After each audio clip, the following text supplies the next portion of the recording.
Iran has fired over 300 missiles at Israel. You are already informed about this.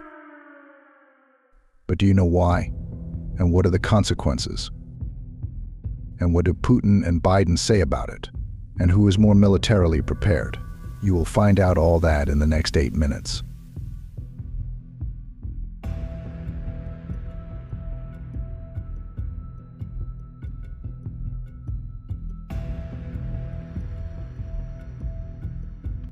Iran has launched the long-awaited attack on Israel.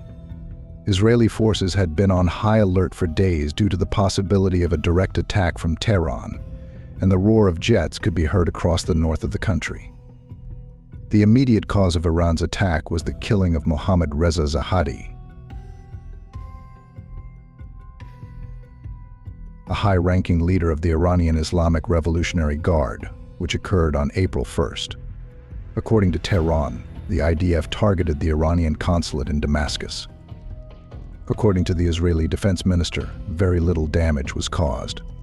An IDF spokesperson said that 99% of more than 300 rockets and drones were intercepted.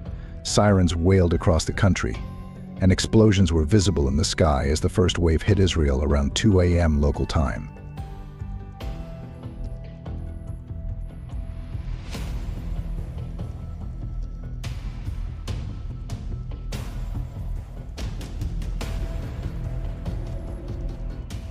U.S. President Joe Biden stated that Iran is supported by its proxy forces in Yemen, Syria, and Iraq.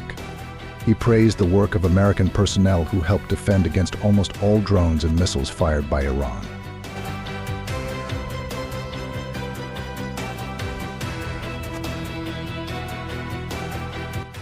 Biden cut short his stay at his beach house in Delaware to return to the White House and meet with his national security team.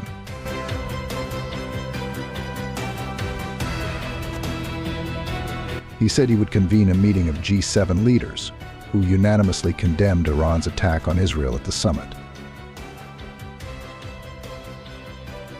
All parties must exercise restraint. We will continue all our efforts to de-escalate tensions, said European Council President Charles Michel in a post on Platform X. Iranian President Ibrahim Raisi spoke by phone with Russian President Vladimir Putin. The two presidents discussed the situation in the Middle East in detail after the Israeli attack and Iran's response. Raisi stressed that Iran's response was compelled and limited in nature, stating that Tehran is not interested in further escalating the situation. Vladimir Putin expressed hope that all parties would show reasonable restraint and avoid a new round of confrontation, which would have catastrophic consequences for the entire region. The conversation was initiated by the Iranian side. As for Israel, Israel has stated that it is prepared for any scenario following the unprecedented Iranian air attack. However, Tehran threatens even greater retaliation if Tel Aviv strikes back.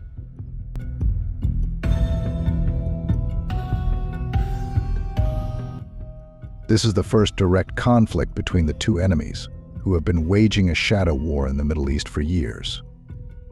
The Iranian Islamic Revolutionary Guard stated that the targets of the attack were specific sites, and that it was a retaliation for the ongoing crimes of the Zionist regime, including the strike on the Iranian consulate in Damascus. Israeli Prime Minister Benjamin Netanyahu called off a retaliatory strike on Iran after talks with US President Joseph Biden, the New York Times reported. The paper noted that Biden dissuaded Netanyahu from approving a strike on Iran in a phone conversation.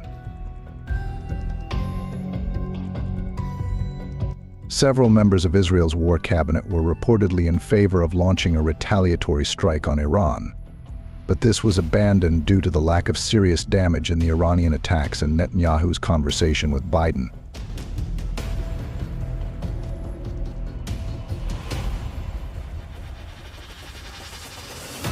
The Times of Israel reported. Iran's foreign minister said that the Islamic Republic does not intend to continue its defensive operations but will protect itself from any new aggression.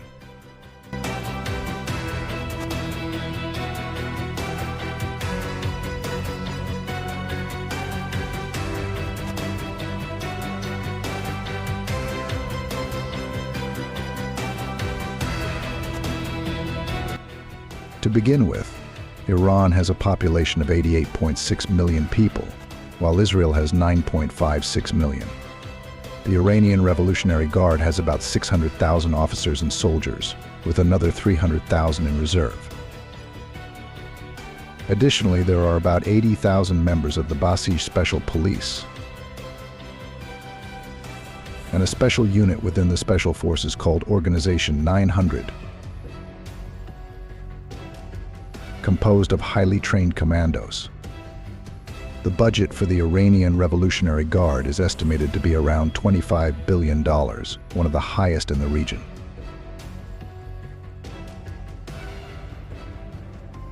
On the other hand, Israel has about 173,000 active officers and soldiers, with around 430,000 reservists. In recent decades, the Israeli Defense Forces have increasingly relied on intelligence activities, electronic surveillance measures, and counter-terrorism operations in urban environments. Given that Hamas attacks have primarily occurred in populated areas with civilian presence for years, in addition to anti-terrorist units within infantry and paratrooper units, and the 89th Golan Commando Brigade, Israeli forces heavily rely on aviation and airstrikes.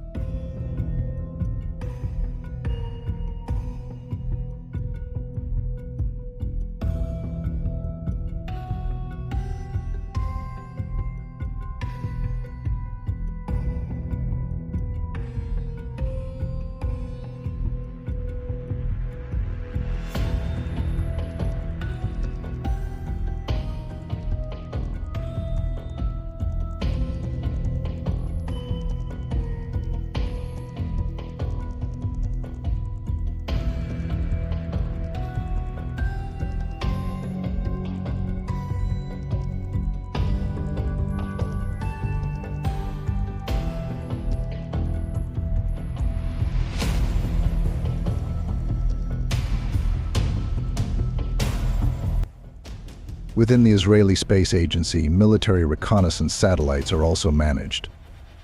Ofi-Q is a constellation of a total of 13 satellites equipped with specially developed cameras for the UV spectrum, capable of detecting camouflaged vehicles or missile launches.